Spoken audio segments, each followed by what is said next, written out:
Je suis rentré de Vancouver après 2 semaines au chevet de ma mère. En rentrant chez moi, j'ai entendu des coups désespérés provenant du sous-sol. J'ai brisé le cadenas et j'ai trouvé ma femme, sale, déshydratée et confuse. Elle était enfermée là depuis 14 jours. Quand je lui ai demandé qui avait fait ça, elle a chuchoté, « Jenny. Notre fille. » Elle a dit qu'elle avait besoin. Alors je me suis assuré qu'elle ait exactement ce qu'elle méritait. Je suis arrivé dans mon allée après 2 semaines d'absence, épuisé par le vol de nuit depuis Vancouver. Ma mère avait eu un accident vasculaire cérébral, et j'avais été à son chevet pendant le pire. Elle était stable maintenant, Dieu merci, mais j'avais désespérément besoin de rentrer auprès de Margaret, ma femme. Elle souffre d'un début de maladie d'Alzheimer, et 2 semaines de séparation m'ont semblé une éternité. La maison était sombre. Cela m'a paru étrange. Il n'était que 20 heures, et Margaret laissait habituellement les lumières du salon allumées. J'ai pris ma valise dans le coffre et je me suis dirigé vers la porte d'entrée, cherchant mes clés à tâtons. C'est alors que je l'ai entendu, un faible bruit sourd, rythmé et désespéré, provenant de l'intérieur de la maison. Mon cœur s'est arrêté.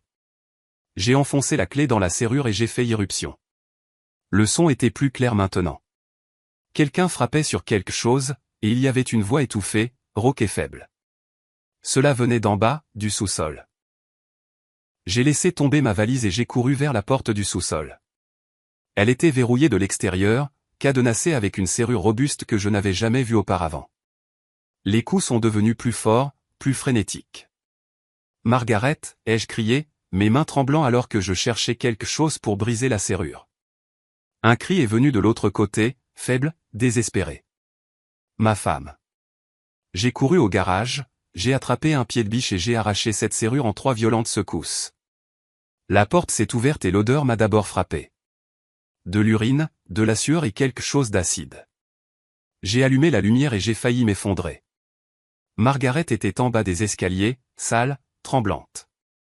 Sa chemise de nuit était tachée et déchirée. Son visage était décharné, ses lèvres gercées et saignantes. Elle m'a regardé avec des yeux qui ne m'ont pas tout à fait reconnu au début, la confusion et la terreur se mêlant dans son expression. « Thomas. » Sa voix s'est brisée. « Est-ce que c'est vraiment toi ?» J'ai dévalé les escaliers en quelques secondes, la prenant dans mes bras. Elle ne pesait presque rien. Depuis combien de temps était-elle là-dessous sans nourriture, sans eau? Je suis là, ma chérie. Je suis là. Je te tiens. Je l'ai portée à l'étage, mon esprit s'emballant. Qui a fait ça? Comment est-ce arrivé? Je l'ai allongée sur le canapé et j'ai attrapé mon téléphone, composant le 911 avec des doigts tremblants. Alors que je donnais notre adresse au répartiteur, j'ai regardé autour de la maison. Tout semblait différent. Des meubles avaient été déplacés. Il y avait des boîtes empilées dans le coin que je n'avais jamais vues auparavant. Le pilulier de Margaret avait disparu du comptoir de la cuisine. Les ambulanciers sont arrivés en quelques minutes.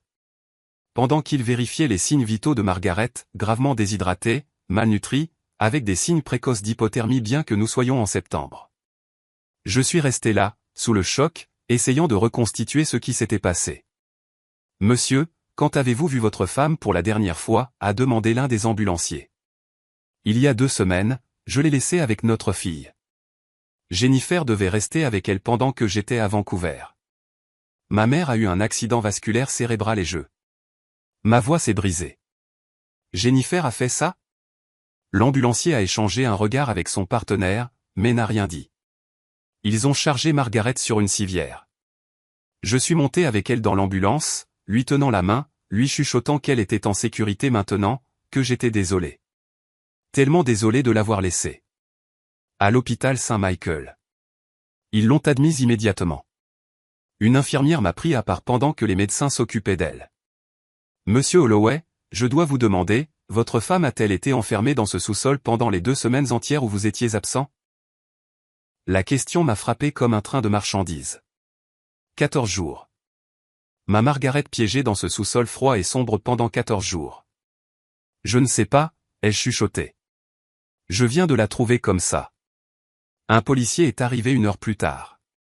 Il s'appelait l'inspecteur Morrison, de l'unité de lutte contre la maltraitance des personnes âgées des services de police de Toronto. Oui, Il existe en fait une unité spécialisée pour cela. Je me suis assis dans la salle d'attente de l'hôpital et je lui ai tout raconté. Je m'appelle Thomas Holloway. J'ai 65 ans, je suis à la retraite d'une carrière en génie civil. Ma femme Margaret a 63 ans. On lui a diagnostiqué un début de maladie d'Alzheimer il y a 2 ans. La maladie progresse lentement, mais elle peut encore faire la plupart des choses avec des rappels et de la routine. Elle sait qui je suis. Elle connaît notre fille. Elle est juste parfois confuse, oublie où elle a mis les choses, perd la notion du temps. Notre fille, Jennifer, a 38 ans. Elle est CPA dans un cabinet de taille moyenne du centre-ville de Toronto. Elle a épousé Kyle il y a 3 ans. Kyle se dit consultant en affaires, mais je n'ai jamais vraiment compris ce qu'il faisait exactement. Il parle toujours de crypto-monnaies, de NFT, de sources de revenus passifs. Je ne l'ai jamais aimé si je suis honnête. Mais Jennifer semblait heureuse et c'est ce qui comptait. Il y a 2 semaines, ma mère à Vancouver a eu un accident vasculaire cérébral. Ma sœur m'a appelé en panique à 3 heures du matin. J'ai réservé le premier vol. Jennifer s'est immédiatement portée volontaire pour rester avec Margaret pendant mon absence. Papa, ne t'inquiète de rien, avait-elle dit, je m'occuperai de maman. Toi, concentre-toi sur grand-mère. J'étais reconnaissant, soulagé même. Jennifer connaissait les routines de sa mère, savait où se trouvaient tous les médicaments, savait comment gérer la confusion et le coucher du soleil qui accompagnait la maladie. J'ai appelé tous les jours depuis Vancouver. La première semaine, Jennifer a répondu « Maman va bien, papa. Nous regardons ses émissions préférées. Je m'assure qu'elle mange. » Ne t'inquiète pas, mais la deuxième semaine, les appels sont allés sur la messagerie vocale. Elle a envoyé des SMS à la place, désolé, occupé avec maman. Elle va bien. Je t'appelle plus tard. Mais elle n'a jamais rappelé. J'ai essayé d'appeler Margaret directement, mais son téléphone est allé directement sur la messagerie vocale aussi. Je me suis dit que tout allait bien. Jennifer avait la situation sous contrôle. Ma mère avait besoin de moi. Je suis resté à Vancouver. L'inspecteur Morrison a écouté tout cela, en prenant des notes. Puis il a posé la question qui m'a glacé le sang. Monsieur Holloway, pendant ces 2 semaines, avez-vous donné à votre fille une procuration sur les affaires de votre femme? Non. Absolument pas. Votre femme a-t-elle signé des documents dont vous êtes au courant? Pas que je sache. Pourquoi? Il a fermé son carnet. Nous devrons enquêter davantage, mais monsieur Holloway, cela semble être plus que de la simple négligence, nous resterons en contact. Margaret est restée à l'hôpital pendant 3 jours. Ils l'ont réhydratée, l'ont traitée pour malnutrition et exposition, et ont effectué une batterie de tests. Elle n'arrêtait pas de demander où était Jennifer. Où est Jenny? Elle était là il y a un instant. Elle me préparait le déjeuner. Non, ma chérie, ce n'est pas vrai. Le deuxième jour, pendant que Margaret dormait, je suis rentré à la maison pour regarder plus attentivement. J'avais besoin de comprendre ce qui s'était passé. Ce que j'ai trouvé m'a rendu physiquement malade. La porte du sous-sol avait été cadenassée de l'extérieur. Il y avait un seau dans le coin. C'est ce que Margaret avait utilisé comme toilette. Une fine couverture sur le sol en béton. Pas de nourriture, pas d'eau. L'ampoule avait été retirée de la douille. Ma femme, qui oublie parfois quel jour on est, mais qui peut encore rire de blagues idiotes et adore regarder les Blues et jouer, avait été enfermée dans le noir pendant 2 semaines. À l'étage, j'ai trouvé d'autres preuves troublantes. L'ordinateur portable de Jennifer était toujours sur la table de la cuisine, le mot de passe commodément enregistré. Je ne suis pas fier de ce que j'ai fait ensuite, mais j'ai regardé ces fichiers. Ce que j'ai trouvé était méthodique, calculé, diabolique. Il y avait des documents numérisés, des procurations avec la signature de Margaret, des documents immobiliers, des relevés bancaires et un fichier intitulé « Opportunité d'investissement », le fonds de Kyle. Je suis resté assis là pendant 1 heure à tout lire, mes mains tremblant si fort que je pouvais à peine cliquer sur la souris. Voici ce qu'ils avaient fait. La première semaine de mon absence. Jennifer avait emmené Margaret chez un avocat, un notaire douteux de Scarborough, pas notre avocat de famille. Elle avait fait signer à Margaret des documents de procuration, utilisant sa confusion due à la maladie d'Alzheimer pour la convaincre que ce n'était que de la paperasse pour papa. Le notaire n'a apparemment pas posé beaucoup de questions. La signature de Margaret était tremblante mais reconnaissable. Avec cette procuration, Jennifer avait accédé à nos comptes bancaires. Elle avait retiré 75 000 $ de nos économies, de l'argent que nous avions soigneusement mis de côté pour les soins futurs de Margaret à mesure que sa maladie d'Alzheimer progressait. Elle avait également contracté une ligne de crédit sur valeur domiciliaire sur notre maison pour 100 000 $ supplémentaires. Nous étions propriétaires de notre maison à Leslieville depuis 20 ans. Maintenant, nous devions 100 000 $ à la banque. Tout cet argent, 175 000 $, avait été transféré à une entité appelée Thornhill Capital Management. 3 clics plus tard, j'ai découvert que Thornhill Capital était la société de Kyle, une société à numéro enregistrée il y a seulement 6 mois. Son activité, investissement en crypto-monnaie et conseil en blockchain. En d'autres termes, Kyle dirigeait une sorte de stratagème de crypto et ils avaient utilisé la confusion de ma femme et mon absence pour le financer. Mais voici la partie qui m'a donné envie de vomir. Ils ne pouvaient pas laisser Margaret me parler.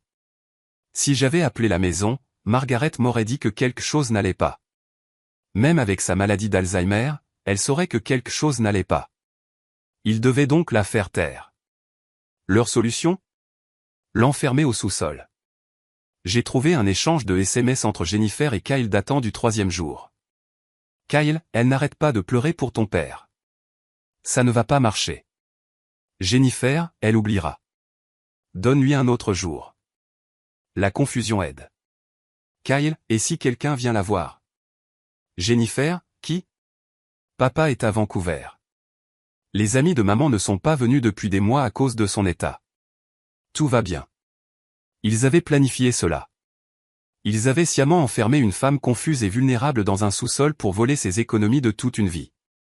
J'ai immédiatement appelé l'inspecteur Morrison. Il est venu à la maison avec 2 autres agents. Je leur ai tout montré, l'ordinateur portable, les documents, les messages textes, l'état du sous-sol. Monsieur Holloway, a dit Morrison avec précaution. Il s'agit de maltraitance de personnes âgées, d'exploitation financière et de séquestration illégale. Nous aurons besoin du témoignage de votre femme quand elle sera en état, mais il y a plus qu'assez ici pour des accusations.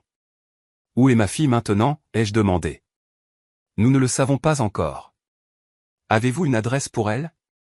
Je l'avais. Jennifer et Kyle vivaient dans un condo à Liberty Village à environ 20 minutes. L'inspecteur Morrison a passé un appel et en 1 heure, des agents ont été dépêchés à leur adresse. Ils n'étaient pas là, mais ce que les agents ont trouvé dans ce condo mènerait à encore plus d'accusations. L'endroit était presque vide. Les meubles avaient disparu. Les placards vidés. Mais dans la poubelle. Et c'est là qu'ils ont été négligents, les agents ont trouvé des relevés bancaires, des documents pour des billets d'avion aller simple pour le Portugal, et un courriel imprimé d'une société de gestion immobilière à Lisbonne concernant une location de 6 mois. Ils prévoyaient de s'enfuir, de prendre l'argent et de disparaître dans un pays sans traité d'extradition pour les crimes financiers. Mais ils avaient laissé trop de preuves derrière eux, et ils avaient sous-estimé la rapidité avec laquelle je reviendrais. Le rétablissement de ma mère a été plus rapide que prévu et je suis rentré 3 jours plus tôt que prévu initialement. Si j'étais resté à Vancouver pendant les 2 semaines complètes comme prévu, Margaret serait peut-être morte dans ce sous-sol. Jennifer et Kyle auraient découvert son corps, joué la fille dévastée et auraient été dans un avion pour Lisbonne avant que quiconque ne pose de questions. L'inspecteur Morrison a été direct à ce sujet. Votre retour précoce a sauvé la vie de votre femme. Cette prise de conscience que ma fille, la petite fille à qui j'avais appris à faire du vélo, qui avait pleuré dans mes bras quand son poisson rouge est mort quand elle avait 7 ans, avait été prête à laisser sa propre mère mourir pour de l'argent. Je ne pouvais pas le traiter. La chasse à l'homme a commencé. La police de Toronto a émis des mandats d'arrêt contre Jennifer et Kyle. Leur visage était aux nouvelles dans les 48 heures. Fille et gendre recherchés dans une affaire de maltraitance de personnes âgées. Les médias s'en sont donnés à cœur joie. Mon téléphone n'arrêtait pas de sonner. Des journalistes, des voisins, des gens de mon ancien lieu de travail qui prenaient contact. J'ai tout ignoré. Mon attention était portée sur Margaret. Elle est sortie de l'hôpital le 4e jour. Toujours faible, mais se remettant physiquement. Mentalement, cependant, elle était confuse. Elle n'arrêtait pas de demander où était Jennifer. Jenny vient-elle dîner, demandait-elle. Non, ma chérie. Pas ce soir. Ai-je fait quelque chose de mal? Pourquoi ne vient-elle pas me voir? Comment expliquez-vous à quelqu'un atteint de la maladie d'Alzheimer que sa fille est un monstre? Que la femme à qui elle a donné naissance, qu'elle a élevée et aimée l'avait enfermée dans un sous-sol pour la voler. Je ne pouvais pas, alors je lui ai juste tenu la main et j'ai dit, Jenny est occupée en ce moment, mais je suis là. Je ne vais nulle part. Le 6e jour, Jennifer et Kyle ont été arrêtés à l'aéroport Pearson. Ils avaient essayé de monter à bord d'un vol pour Londres, en Angleterre, leur première escale, avant de prendre une correspondance pour le Portugal. Les services frontaliers les ont immédiatement signalés. L'inspecteur Morrison m'a appelé dans l'heure. Nous les avons. Ils sont en détention. Je n'ai rien ressenti. Pas de soulagement, pas de satisfaction, juste le vide. Les accusations sont tombées comme un marteau. 2 chefs d'accusation de maltraitance de personnes âgées, 2 chefs d'accusation d'exploitation financière d'une personne vulnérable, 2 chefs d'accusation de séquestration illégale, 2 chefs d'accusation de fraude de plus de $5 000 et un chef d'accusation de faux lié aux documents de procuration. Kyle faisait face à des accusations supplémentaires liées à son fonds d'investissement, qui s'est avéré être, surprise, un système de Ponzi. Il avait pris de l'argent à au moins 30 autres investisseurs, tous des personnes âgées ou vulnérables, promettant des rendements de 40% sur des transactions de crypto-monnaies qui n'ont jamais eu lieu. Il ne faisait que brasser de l'argent, payant les anciens investisseurs avec l'argent des nouveaux investisseurs. Fraude classique. Le procureur de la couronne affecté à l'affaire, une femme brillante nommée Patricia Chen, m'a rencontré une semaine après leur arrestation. Elle a exposé l'affaire en détail. Monsieur Holloway, c'est l'un des cas de maltraitance de personnes âgées les plus flagrants que j'ai vus dans ma carrière. La préméditation, l'exploitation de l'état cognitif de votre femme, la dévastation financière qu'ils ont causée. C'est sérieux. Nous demandons des peines maximales. Combien de temps, ai-je demandé? Maltraitance de personnes âgées avec séquestration illégale combinée à l'exploitation financière. Nous envisageons 8 à 12 ans pour Jennifer, 10 à 15 ans pour Kyle en raison des accusations de fraude supplémentaires. Et l'argent? L'expression de Patricia s'est adoucie. Ce sera plus difficile. Le fonds de Kyle est en faillite. L'argent a disparu, dépensé, déplacé à l'étranger ou versé aux premiers investisseurs pour faire fonctionner le système. Nous demanderons des ordonnances de restitution, mais je veux que vous soyez réaliste quant au recouvrement. En d'autres termes, les $175 000 avaient disparu. Nos économies, la valeur nette de notre maison s'est volatilisée dans l'escroquerie crypto de Kyle. J'ai posé la question qui me hantait. Le savait-elle? Jennifer, savait-elle que ce que Kyle faisait était une fraude? Patricia a ouvert le dossier de preuve. Sur la base des courriels et des SMS que nous avons récupérés. Oui, elle savait. Elle l'a aidé à recruter des investisseurs, dont 2 de ses collègues de son cabinet comptable. Elle a créé de faux états financiers pour le fonds. Elle était une participante active. Ma fille n'était pas une victime du stratagème de son mari. Elle était une co-conspiratrice. L'audience de mise en liberté sous caution a été douloureuse. L'avocat de Jennifer a plaidé pour sa libération, en attendant le procès, pas de casier judiciaire, des liens avec la communauté, un faible risque de fuite malgré l'affaire du Portugal. La couronne a plaidé le contraire. Risque de fuite évident, destruction de preuves, danger permanent pour Margaret. Le juge a donné raison à la couronne. Mise en liberté sous caution refusée. Jennifer et Kyle resteraient en détention au centre de détention de Toronto Sud jusqu'au procès. J'ai assisté à cette audience. Je me suis assis au dernier rang et j'ai regardé ma fille en combinaison orange supplier le juge de la libérer. Elle a pleuré. Elle s'est excusée. Elle a dit qu'elle avait commis une terrible erreur. Quand elle m'a vu, elle a essayé de murmurer quelque chose. Papa, s'il te plaît. Je me suis levé et je suis sorti. Je ne pouvais pas la regarder. L'affaire pénale a suivi son cours, mais je ne me suis pas contenté d'attendre la justice des tribunaux. J'ai engagé un avocat, Christopher Walsh, un associé d'un cabinet spécialisé en droit des aînés et en litige successoral. Son conseil était clair. Thomas, vous avez des motifs pour une poursuite civile. Poursuivez-les pour tout ce qu'ils ont pris, plus des dommages-intérêts pour ce qu'ils ont fait subir à Margaret. Même s'ils n'ont pas d'actifs maintenant, ils pourraient en avoir à l'avenir. Héritage, gain, bien. Verrouillez tout ça. J'ai intenté une poursuite 2 semaines plus tard. Jennifer Holloway et Kyle Morrison, défendeurs. Réclamation, exploitation financière, infliction intentionnelle de détresse émotionnelle, conversion, manquement à l'obligation fiduciaire. Dommages-intérêts demandés, 175 000 $ en fonds volés plus 200 000 $ en dommages-intérêts supplémentaires fort la souffrance de Margaret. Mais il y avait plus à faire. J'ai contacté l'Ordre des CPA de l'Ontario. Jennifer avait utilisé ses titres de comptable pour donner de la légitimité au stratagème de Kyle. Ses collègues du cabinet comptable avaient fait confiance à son jugement professionnel. Elle avait violé toutes les normes éthiques de sa profession. J'ai déposé une plainte officielle. En un mois, la licence de CPA de Jennifer a été suspendue en attendant l'issue du procès pénal. Si elle était reconnue coupable, elle serait radiée à vie. Elle ne travaillerait plus jamais comme comptable. Cela aurait dû être satisfaisant. Ça ne l'a pas été. C'était juste nécessaire. Les mois qui ont suivi ont été un flou. La maladie d'Alzheimer de Margaret s'aggrave, le stress accélère le déclin cognitif, m'a dit son neurologue. Elle a cessé de poser des questions sur Jennifer, ce qui était en quelque sorte pire que les questions. C'était comme si son cerveau avait effacé sa fille comme un mécanisme de protection. J'ai engagé une aide-soignante à plein temps pour m'aider avec Margaret pendant que je m'occupais des procédures judiciaires. Les factures s'accumulaient, frais médicaux, frais de justice, les mensualités de l'hypothèque sur la ligne de crédit que nous n'avions jamais voulu. Nous nous noyions financièrement et les responsables étaient en prison en attente de leur procès. L'audience préliminaire a eu lieu en janvier, 5 mois après le sauvetage de Margaret. J'ai témoigné. J'ai raconté au tribunal comment j'avais trouvé Margaret, découvert les documents, réalisé ce qu'ils avaient fait. L'avocat de Jennifer a essayé de la présenter comme une victime, trop manipulée par Kyle, désespérée d'argent, souffrant de ses propres problèmes de santé mentale. C'était des foutaises, et le juge l'a bien vu. Mademoiselle Holloway, a déclaré le juge, vous êtes une comptable qualifiée. Vous avez parfaitement compris ce que vous faisiez. Vous avez exploité la vulnérabilité cognitive de votre mère à des fins de gains financiers. Il n'y a aucun facteur atténuant qui excuse cela.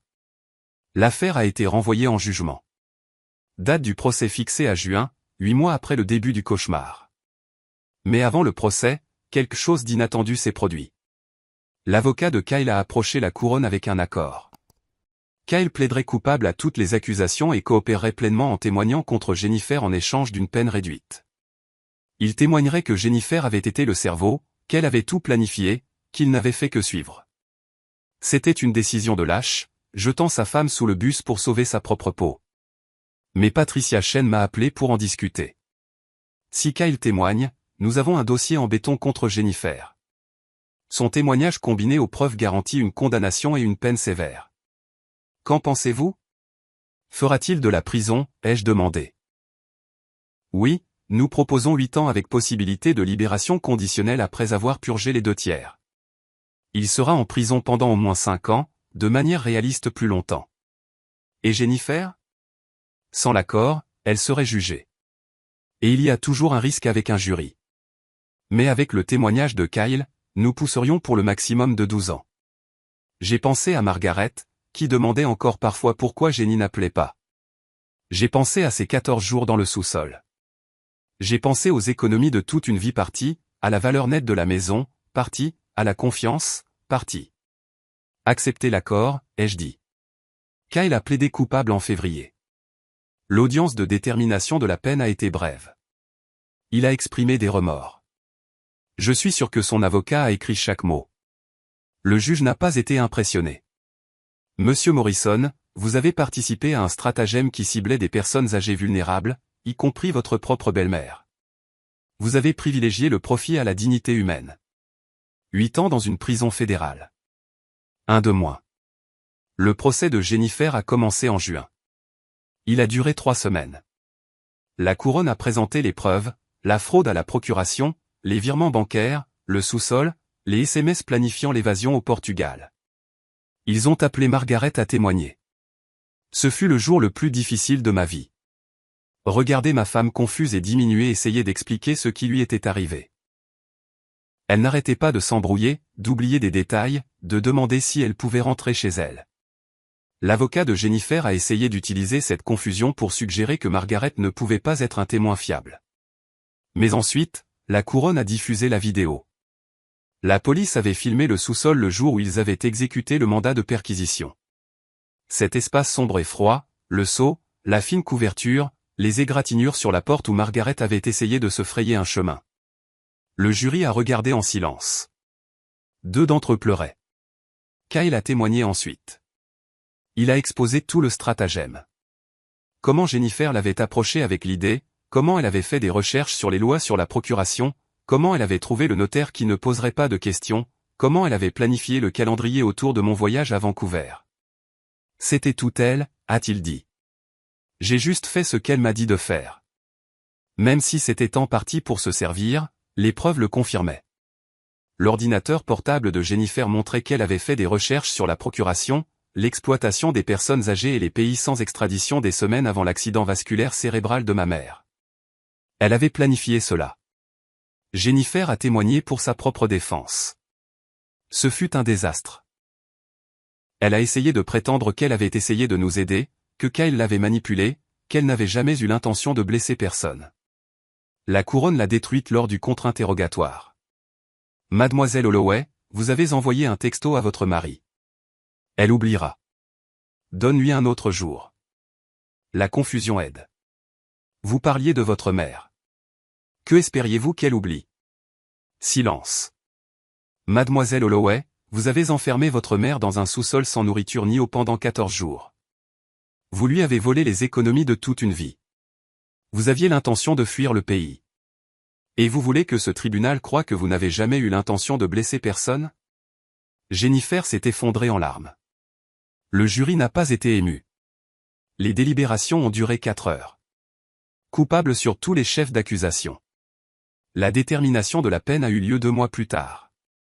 J'ai soumis une déclaration de la victime, 5 pages, détaillant ce que cela avait fait à Margaret, à moi, à nos vies, comment nous avions perdu non seulement notre argent, mais aussi notre sentiment de sécurité, notre confiance, notre famille. Margaret a essayé d'en soumettre une aussi, mais sa maladie d'Alzheimer l'en a empêché. Son neurologue a soumis une lettre à la place, documentant comment le traumatisme avait accéléré son déclin cognitif. Le juge a tout lu. Puis elle a regardé Jennifer. Mademoiselle Holloway, vous êtes une femme instruite et intelligente.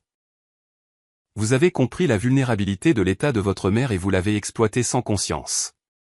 Vous avez trahi non seulement sa confiance, mais toutes les normes de la décence humaine. Ce tribunal ne voit aucun facteur atténuant. Jennifer Holloway, vous êtes condamnée à 12 ans de prison fédérale. J'ai expiré. C'était fini. Mais ce n'était pas le cas. Pas vraiment. La poursuite civile s'est réglée 1 mois plus tard. Jennifer et Kyle étaient conjointement responsables de 375 000 $. Bien sûr, ils n'ont pas cet argent. Le tribunal a mis des privilèges sur tous les actifs, salaires ou héritages futurs. S'ils ont un jour quelque chose, nous l'obtiendrons, mais de manière réaliste, nous ne verrons jamais cet argent. L'ordonnance de restitution de l'affaire pénale dit qu'ils nous doivent 175 000 $ plus les intérêts. Encore une fois, bonne chance pour recouvrer la somme. La maison. Nous avons réussi à refinancer la ligne de crédit sur valeur domiciliaire dans notre hypothèque, mais nous avons maintenant des paiements pour la première fois en 20 ans. Nous paierons cela pour le reste de notre vie. Les coûts des soins de Margaret augmentent à mesure que sa maladie d'Alzheimer progresse. L'assurance en couvre une partie, mais pas la totalité.